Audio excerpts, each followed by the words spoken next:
Leero ziweze ennaku 3 bwe kyababaka ba paalamenti nga bakulembeddwamu Oweerwa Emiyaga Theodore Ssekikubo baleeta ekiteeso eky'okujja obwesige bakomishona ba paalamenti era bagobwe okuva mu bifo ebyo nga babalanga okwegabanya omusimbi oguli wakati w'obukadde 450 mu ngeri ey'amankwetu. Bakomishona bano kuliko omubaka Solomon Sirwanyi, Mathias Nsamba Mpuuga, Esther Foyochan n'omubaka Prose Mbabazi akampulira. Omubaka Sala Opendi omu ku baatandise ekiteeso kino ategeezezza nga bwe bafunye amawulire nti waliwo babaka bannaabwe abamu abali mu kuluka olukwe lw'okubuzaawo empapula ezimaze okuteekebwako emikono egijjamu bakomishona bano obwesige. So tumaze okukubira DPC wa Parliament, twagala security okulaba nti bye tukola tewali ajja ate n'ajjawo empapula n'azitwala.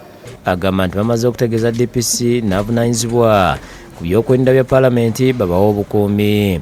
Nayongeddeko nti batandise n'okumutiisatiisa nti bakumujja ku kifo kyakulira ababaka abakyala mu paalamenti kyagambye nti tatidde. Ate tuve mu kulowooza nti bwe mujjawo Sala Opendi kati batandise abamu nti tumugjewo ku kifo kya chairperson owa Uganda Women's Parliamentary Association. Njagala bategeeza nti maze okusaavinga emyaka gyange 2.5 abalala batekinge over sifuna musaala. Ababaka abakunukkiriza 30 mu kiseera kino be bakateeka emikono ku kiteeso kyabwe era nga mugumu nti ababaka ku luno batekedde ekigendererwa ky'ekiteeso ekyaleeteddwa. We twogerera tulinanga emikono 30 tutambula bulungi, tusuubira nti by next week emikono gijja kuwera. Waliwo ababaka balabiddwako nga bateekako emikono era obwedda buli amaliza nga abaako kyayogera n'okwebaza omubaka Ssekikubo olw'okuleeta ekiteeso kino mu kiseera ekituufu n'okukunga bannaabwe okubeegattako.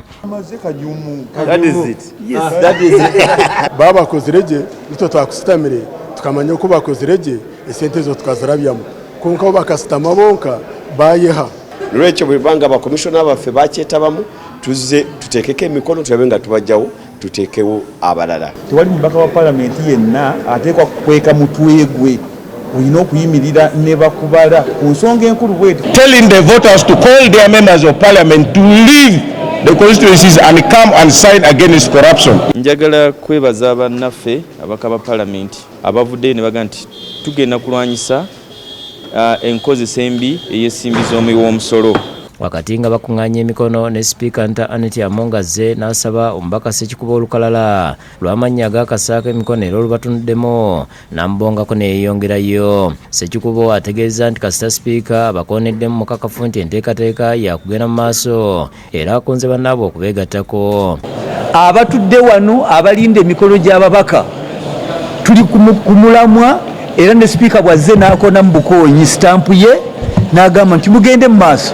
Kino kyemuliko gwe mulamwa, kyemuliko y'ensonga enkulu era tumwebaza kati tulindiridde ababaka mwanguweeko. Ssekikubo okuva ku makya abadde tannava ku mmeeza gye yataddewo nga n'ekyemisana awe bakimusanzizza. Bakira bakomishona be baagala okugyamu obwesige beetala ku paalamenti nga balinga abaagala okumanya ekigenda mu maaso ku nteekateeka ya Ssekikubo. Enteekateeka eno bagitandika ku Lwakubiri nga bategeeza nti baakikola okuzza ekifaananyi kya paalamenti kye bagamba nti kifaafaaganye olw'abantu ab'olubatu abaasalawo okwegabanya ensimbi akawumbi kalamba n'obukadde 7. Obedi Utale yakusakedde gweno ku Lwabukedde TV.